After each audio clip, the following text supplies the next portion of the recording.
ואפרופו מפונים, זה גם היו הופעות קשוחות, זה לא פשוט להופיע בפני מפונים. לא פשוט להצחיק אותם אחרי כל בכלל, ואני זוכרת שהובנו באיזה בית מלון, וזה היה בחדר כביסה. לא פחות ולא יותר. עכשיו תקשיב, שאני עושה את הסטנדאפ, ומאחורי מכונת כביסה פועלת.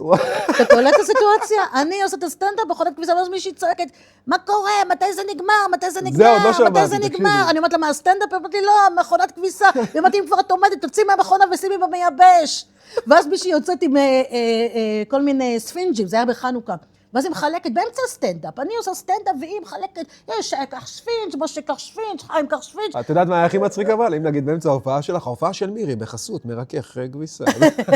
או בחסות ספינג'ים.